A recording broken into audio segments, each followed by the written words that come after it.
Olá você, tudo bem? Preparado para mais um The Deep Dive? A ideia hoje é mergulhar fundo em Sócrates, a partir de uns trechos de Os Pensadores Sócrates.pdf que você mandou pra gente. Isso aí. Vamos lá, olhada na vida dele no julgamento e como ele era visto na época. Legal. Uma coisa que me chamou a atenção logo de cara foi a visão do Sócrates sobre a ignorância.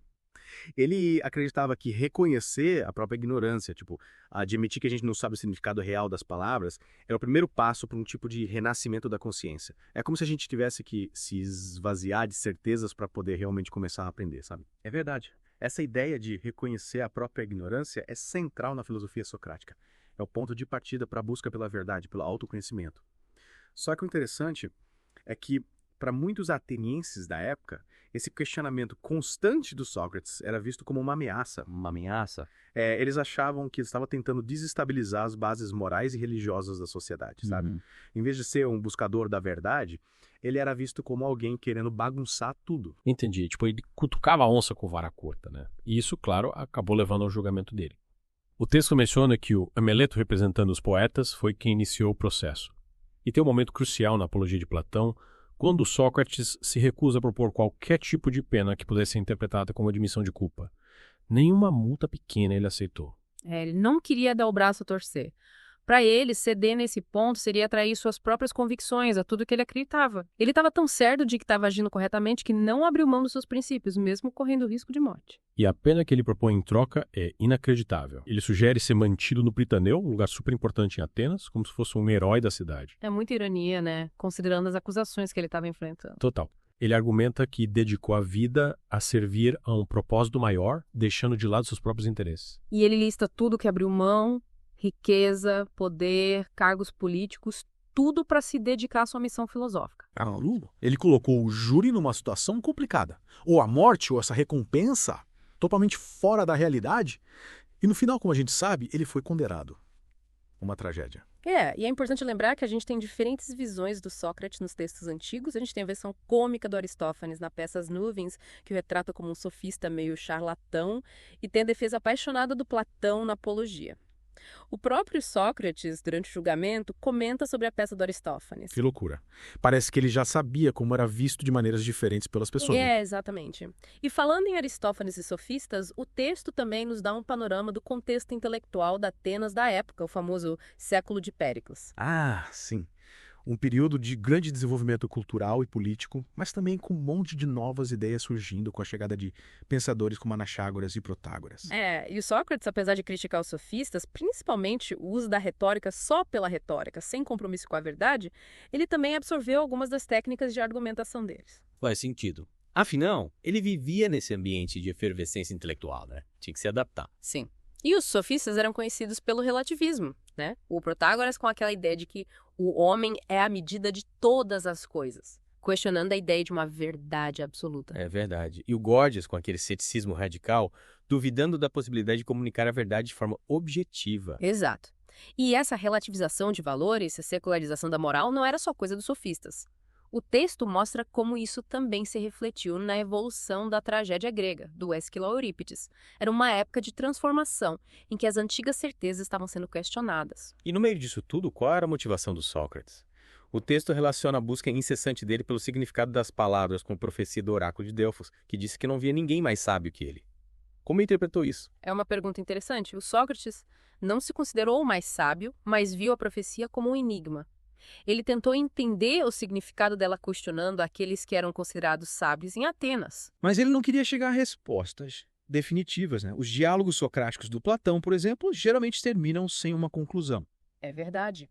O objetivo do Sócrates não era encontrar respostas prontas, mas estimular o pensamento crítico nos outros. Ele queria usar o questionamento, a maêutica, para dar à luz o conhecimento que já estava dentro das pessoas. Meio que se essas pessoas pensarem por si mesmas, né? Exatamente. Ao expor as contradições e as falhas nos argumentos de políticos, poetas, artesãos, ele mostrava que a verdadeira sabedoria está em reconhecer a própria ignorância. E essa abordagem, como a gente pode imaginar, não o tornou muito popular. Ele acabou criando inimigos ao questionar a autoridade e o conhecimento de figuras importantes. Sim, ele incomodava.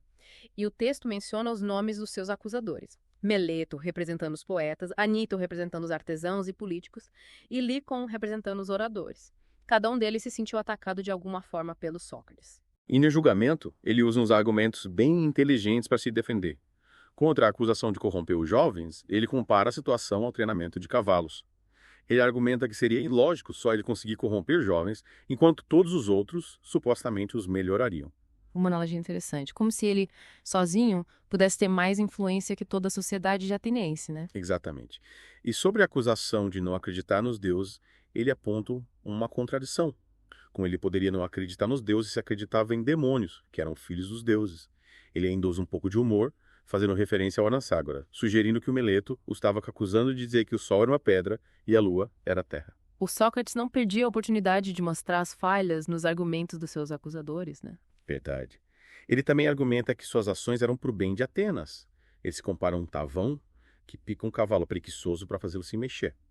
No caso, o cavalo seria Atenas e ele estaria tentando acordar a cidade e incentivando a busca pela virtude. Uma metáfora que ficou famosa, né?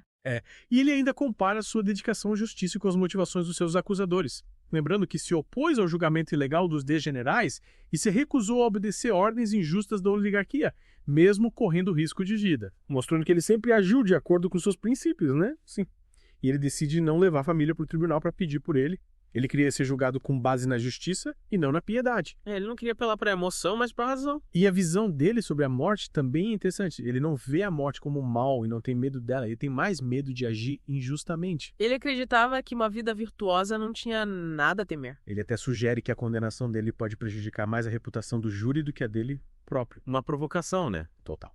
Ele ainda diz que, mesmo após a sua morte, as pessoas vão continuar questionando e buscando a verdade, inspiradas por ele. E, de certa forma, ele tinha razão. O legado dele influenciou muitos pensadores, como Platão. E no final ele diz que os deuses cuidam dos bons e que talvez a morte seja até uma bênção para ele. Uma visão serena sobre a morte, né? Confiando que, para quem viveu uma vida virtuosa, nada de ruim pode acontecer.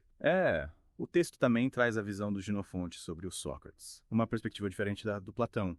O Xenofonte foca mais nas questões práticas da vida humana, na ética. Ele fala sobre o que é piedoso, o que é belo, o que é justo, a diferença entre sabedoria e loucura, coragem e covardia. Uma visão mais aplicada da filosofia socrática. O Xenofonte destaca a disciplina, a frugalidade do Sócrates, a capacidade de lidar com dificuldades. Ele menciona as conversas do Sócrates com Antífono, que criticava o estilo de vida simples dele. O Sócrates defendia que o verdadeiro prazer estava no desapego aos desejos materiais. O Sócrates vivia de acordo com o que pregava. Sim. E ele também falava sobre a importância do autocontrole e da virtude na amizade, sobre como gerenciar uma casa, como tratar os parentes. Guia para a vida prática, né? Exato. E ele até dava conselhos para líderes militares, falando sobre a importância do conhecimento, da ordem, da coragem. E tem aquela conversa com o Galcon sobre a responsabilidade de governar na cidade. Mostrando que o Sócrates se importava com os assuntos da cidade. Sim.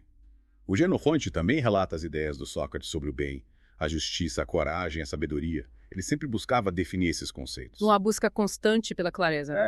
E o Sócrates também alertava contra especulações sobre os deuses, mencionando os erros do Anaxágoras. Ele se concentrava no que era prático, no que era relevante para a vida humana. O Xenofonte também menciona o Herógenes, que fala sobre a firmeza do Sócrates durante o julgamento, a convicção de que ele era inocente. Mais uma vez, vemos a força do caráter do Sócrates. E por fim, a gente tem a visão satírica do Aristófanes na peça As Nuvens.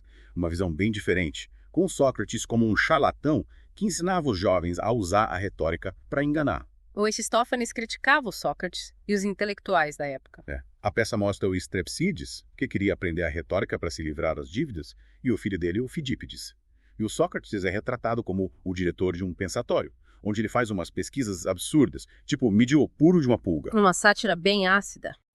E tem a personificação dos argumentos justo e injusto, mostrando o conflito entre a educação tradicional e as novas ideias. O argumento injusto vence, e o Fidípides aprende a desrespeitar o pai. Uma crítica à relativização do moral, né? E no final, o Strepsíades se arrepende de ter ido ao pensatório, e ele e os escravos destroem o lugar.